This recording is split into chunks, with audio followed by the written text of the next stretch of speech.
Le GPMSE, Groupement professionnel des métiers de la sécurité électronique, regroupe télésurveilleurs, intégrateurs, installateurs et mainteneurs pour les aider à faire face aux évolutions technologiques et normatives de leur secteur. Patrick Lanzafame, son président, aborde les principaux enjeux pour le GPMSE dans un contexte de transformation numérique et de renforcement des réglementations. Les enjeux du GPMSE sur la partie, on peut dire, digitale, puisque c'est la digitalisation qui prend le dessus, sont de plusieurs ordres. Premièrement, on a un aspect réglementaire qui doit évoluer. Cet aspect réglementaire, il est traité avec le ministère de l'Intérieur et puis notre régulateur, le CNAPS. Et puis, deuxièmement, on a l'aspect technologique qui, cet aspect est réglé plutôt avec les certificateurs et ensuite les distributeurs et conception de systèmes. Tout cela dans un esprit bien évidemment de sécurité, en tenant compte aussi du marché, parce qu'on ne peut pas aller à l'encontre du marché. Donc il y a plusieurs panneaux ou pans qui sont dans ce domaine-là. Il faut préciser quand même que les solutions tendent de plus en plus à se globaliser. Et donc c'est pour ça que on a à travailler sur ces sujets de manière globale, parce qu'on n'a pas qu'un segment de l'activité qui est concerné. Ça concerne la détection d'intrusion, la vidéosurveillance, le contrôle d'accès, et puis derrière les plateformes de traitement de back-office qui viennent de plus en plus importantes, parce qu'on amène du service à valeur ajoutée et les usagers en sont très friands. Voilà. Donc plusieurs attaques dans plusieurs domaines, et donc nous avons des comités d'experts qui travaillent sur les sujets et qui sont en mesure d'essayer de se projeter sur ce que effectivement pour être le besoin de nos entreprises. De ce point de vue, avez-vous des actions spécifiques? Oui, on a des actions spécifiques. On a des actions spécifiques où il y a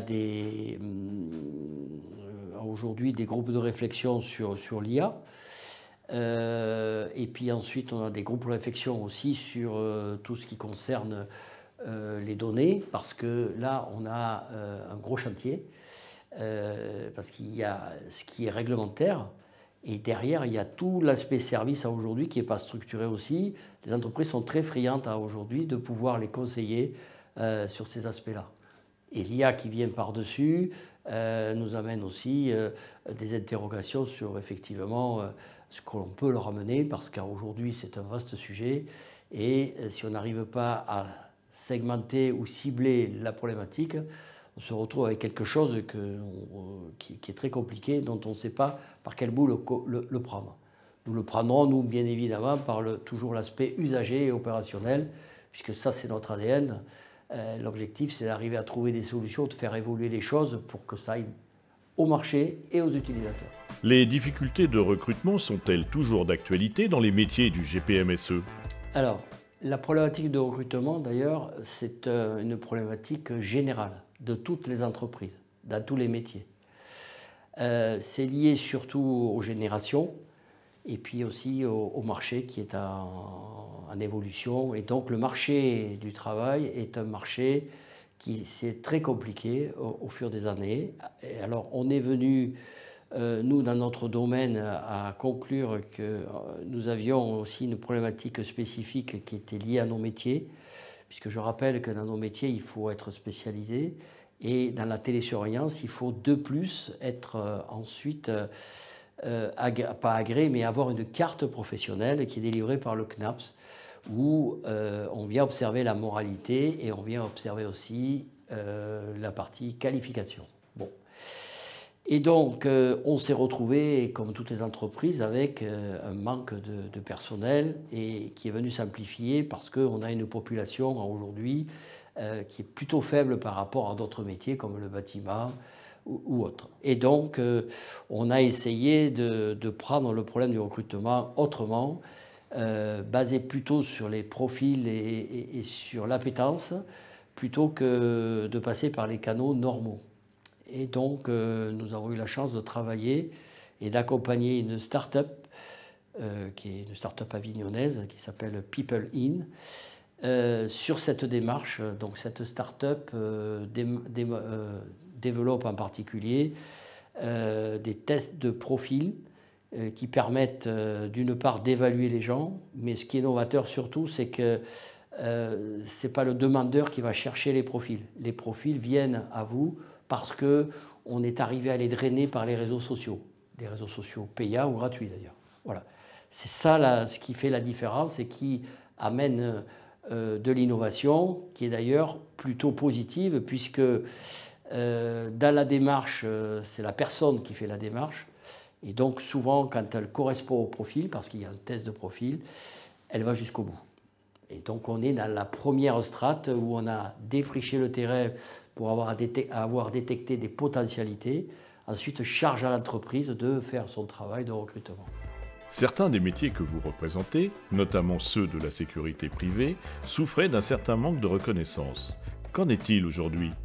Il faut partir du départ qui est que la sécurité privée, aujourd'hui, les métiers de la sécurité privée sont essentiellement tournés sur la surveillance humaine. Je rappelle quand même que la surveillance humaine, c'est plus de 180 000 personnes, contre 11 000 pour la sécurité électronique. Ça a été vous voyez un peu le ratio. Et donc, on a toujours fait les frais, on va dire ça comme ça, de l'image de la surveillance humaine, dont le collègue de la surveillance humaine, qu'il faut le reconnaître, n'était pas toujours favorable. Depuis quelques années, nous sommes arrivés à nous faire reconnaître, et notamment parce que dans le livre 6 du Code de la sécurité intérieure, il existe donc un article premier de tout début du CSI qui définit la surveillance par des systèmes électroniques de sécurité. Et donc ça nous a permis de prendre, je dirais, l'espace des systèmes électroniques de sécurité. Et comme le CSI donc, a permis de pouvoir faire émerger aussi une régulation, nous sommes arrivés au travers de cette régulation à faire héberger ce métier sur les deux métiers qui sont aujourd'hui réglementés.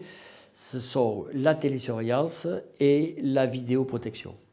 Voilà comment on est arrivé au siège au niveau du régulateur, et donc on peut mettre en avant les problématiques qui sont liées à la télésurveillance et à la régulation. On a aussi pu héberger, parce qu'on a fait un gros travail aussi avec les forces de l'ordre. Aujourd'hui, les télésurveilleurs peuvent, dans certaines conditions strictes, appeler les forces de l'ordre. Donc il commence à y avoir une coproduction entre les forces de l'ordre, que ce soit police ou gendarmerie, et effectivement les sociétés de télésurveillance, ce qui est plutôt une bonne chose, parce que les télésurveilleurs ont des moyens électroniques d'observer ou de gérer des sites, et peuvent donner des informations qui peuvent être très précieuses à des véhicules de patrouille, police ou gendarmerie, avec des images. Dans vos métiers, les normes et certifications sont nombreuses. Comment parvenez-vous à informer vos adhérents ? Alors, il y a des normes qui sont liées à, je dirais, l'environnement de l'entreprise, c'est le cas du RGPD, c'est le cas de la cyber, et puis il y a des normes qui sont liées à l'entreprise de sécurité, donc c'est deux choses différentes.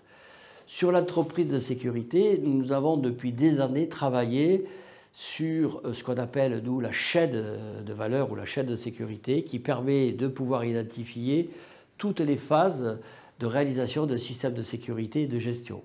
Je m'explique, c'est-à-dire qu'on étudie, on réalise, ensuite on gère et on télésurveille. Donc toute cette chaîne de sécurité, en fait, on l'a élaborée avec un certificateur qui s'appelle CNPP, et donc ça nous a permis de pouvoir mettre la totalité normative, c'est-à-dire que si j'utilise de la détection intrusion, c'est-à-dire que je suis dans le secteur de malveillance, il existe une norme métier. Si je fais du contrôle d'accès, il existe une norme métier. Si je fais de la télésurveillance, il existe une norme métier. Si je fais de la cyber, il existe une norme cyber. Et si je fais de la vidéo, il existe une norme vidéo. Donc la totalité de la chaîne est complète et couverte. Et donc ça, c'est quand même une valeur ajoutée importante, parce que c'est ce qui fait un peu l'ADN des adhérents du GPMSE, qui sont avant tout des hommes de sécurité et qui ne sont pas uniquement que des techniciens ou des ingénieurs qui vous mettent en place des systèmes. Nous sommes avant tout des experts en sécurité et qui, pour assurer la sécurité des sites ou des utilisateurs, vous proposent de déployer des moyens électroniques et qui peuvent aller sur les métiers dont je vous ai parlé. Pour en revenir au GPMSE, quels sont vos objectifs, vos ambitions pour l'avenir? Alors, d'abord, GPMSE, c'est une organisation que je veux en perpétuel mouvement. C'est-à-dire qu'en fait, on ne s'assoit pas sur nos acquis. On essaye d'avancer. Ça, c'est pour plusieurs raisons. La raison principale, c'est qu'on est tiré par les évolutions technologiques. La technologie évolue en permanence, donc on ne peut pas se permettre de stagner. Ça, c'est le premier point. Le deuxième point, c'est qu'il y a une forte appétence de nos adhérents qui veulent avoir de l'information et qui n'ont pas toujours le temps de l'avoir, cette information. Donc, en fait, on est là aussi pour leur donner des informations et aussi attirer leur attention sur des choses qui sont importantes et essentielles, comme la réglementation si on fait de la télésurveillance, comme aussi effectivement d'autres sujets sur le recrutement, sur éventuellement aussi les codes de marché public, enfin tous ces domaines-là. Donc on est en perpétuelle recherche effectivement d'amélioration. Ensuite, on a quand même des ambitions. L'ambition, c'est de continuer à apporter l'ADN d'un syndicat qui sort un peu des sentiers battus au travers, je dirais, l'approche. Voilà. Très pro, mais de manière à aborder les choses de manière pragmatique. Voilà, en tenant compte et en respectant la totalité des partenaires, des concurrents, des adhérents. Voilà. Une question plus personnelle. Vous êtes dans votre second mandat à la présidence du GPMSE. Quelle réalisation vous apporte la plus grande satisfaction? Il faut quand même préciser qu'avant, j'étais quand même très actif dans le syndicat. Donc, il y a quand même pas mal de temps que je suis un peu dans les instances syndicales et d'organisations patronales. Je crois que la meilleure réussite ou ce qu'on peut en tirer de satisfaction d'un président d'une organisation syndicale, c'est de voir les adhérents adhérer, s'impliquer et que le syndicat soit reconnu. Je pense que c'est ça la satisfaction. Parce qu'effectivement, on vient de très très loin. Le métier de la sécurité, en général, c'est un métier qui est jeune, qui n'avait pas toujours une image très très très, je dirais, favorable. Et donc ça, c'est quand même une satisfaction aujourd'hui. Dans les ministères, quand on arrive quelque part, on est reconnu, on est respecté et on est consulté. Donc c'est certainement ça, avec effectivement des adhérents qui sont de plus en plus reconnaissants sur la machine GPMSE, qui leur amène vraiment des choses. Enfin, dans un monde en constante évolution technologique, comment envisagez-vous l'avenir d'une organisation professionnelle comme le GPMSE? Alors, elle doit être proactive, mais c'est réactivité, capacité d'adaptation et d'organisation, c'est-à-dire qu'il faut pouvoir s'adapter et être très réactif. La réactivité, c'est pourquoi? Parce que on a, nous, dans l'organisation, mais en France, c'est un problème français, les politiques, ils nous sollicitent toujours au dernier moment. Et donc, il faut être réactif parce qu'il faut donner toujours sa copie, vraiment, dans des délais très courts. Et donc, il faut avoir de la réactivité. Ça, c'est très important. Ensuite, la capacité d'adaptation, pourquoi? Parce que les technologies nous tirent vers, pas l'inconnu, mais nous tirent vers des directions qui sont complètement novatrices et qui remettent en question la totalité des modèles. Voilà, donc on se dirige de plus en plus vers des modèles de services et les modèles qui consistent à fournir du matériel deviennent de plus en plus obsolètes. Le matériel n'est qu'une composante pour assurer la mission. Tout est axé plutôt sur l'expert. Donc capacité d'adaptation aussi, d'organisation et de réactivité.